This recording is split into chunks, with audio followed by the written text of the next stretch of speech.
They backed Adolf Hitler. They backed Franklin Delano Roosevelt. And they are backing right now Barack Obama.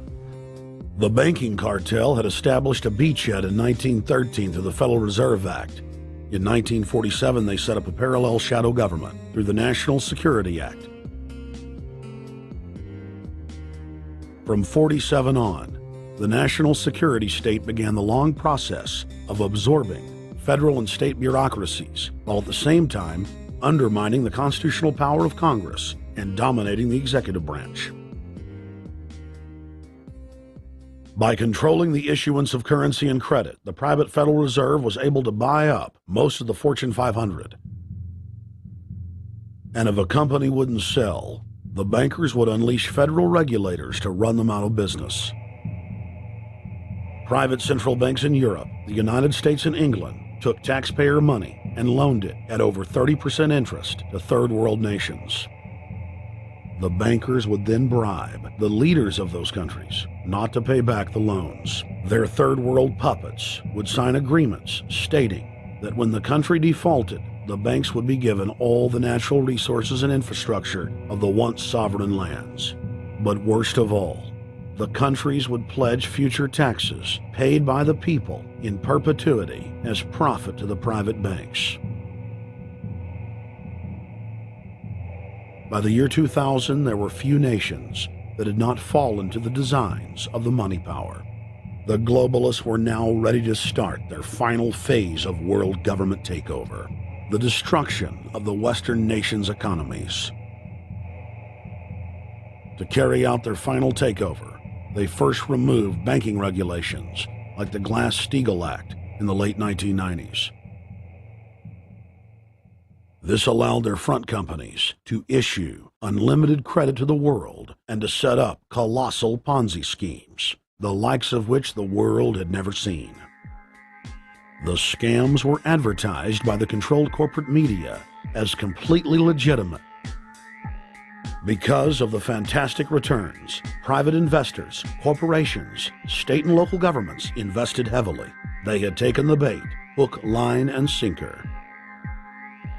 To destroy confidence, in late 2007, the bankers themselves began to badmouth the scams they had created.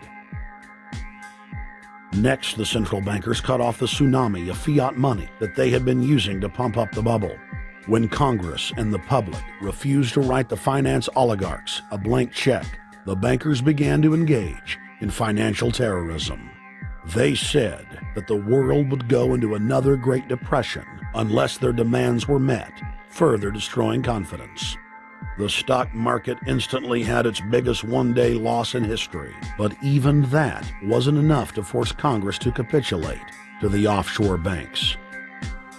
Senator Inhofe of Oklahoma and Congressman Brad Sherman of California, amongst others, told the world that the entire Congress had been threatened with martial law by the White House and the Treasury Department if they didn't pass the so-called banker bailout bill.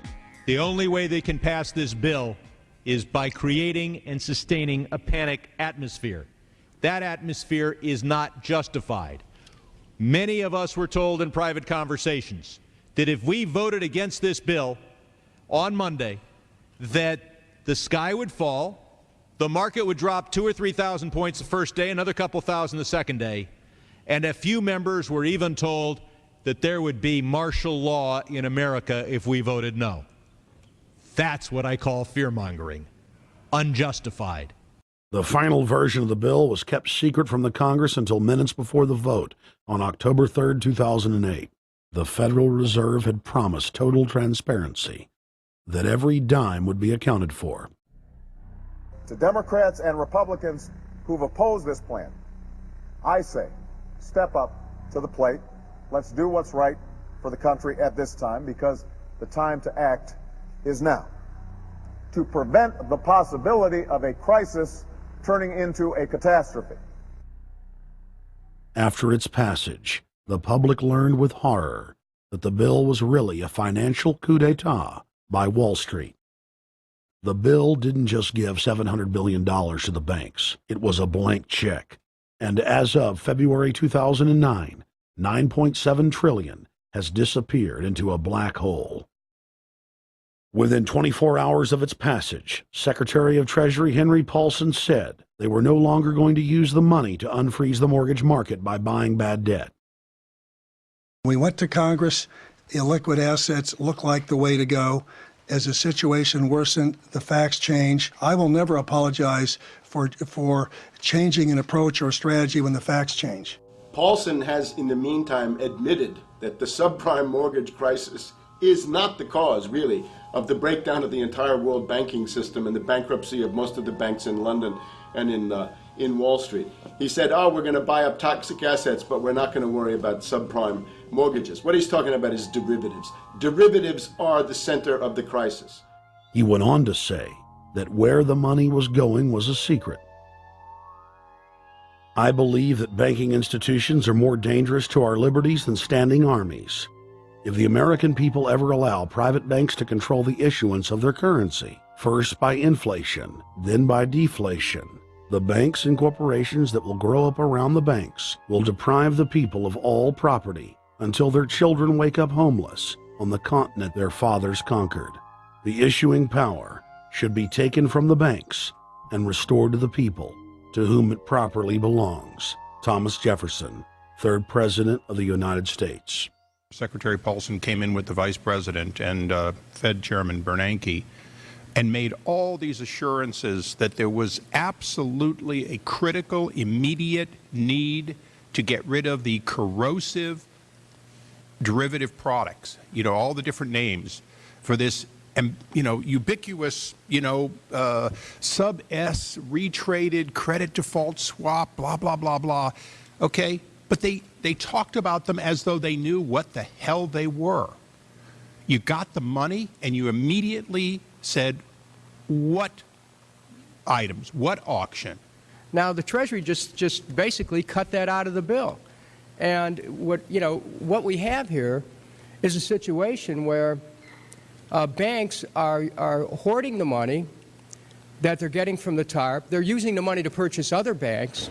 And all of a sudden, the Treasury sent a signal to the banks, forget about it. We're going to give you the money that you want, and you do what you want with it. Unless you direct it specifically, it's not going to happen. I don't think anyone questions, Mr. Kashkari, that you're working hard. Our question is who you're working for. Throughout its passage, President Bush and Senator Obama worked in tandem to get Congress to pass the bill without even having time to read it, despite the fact that in major polls, 98% of the American people were against the bill.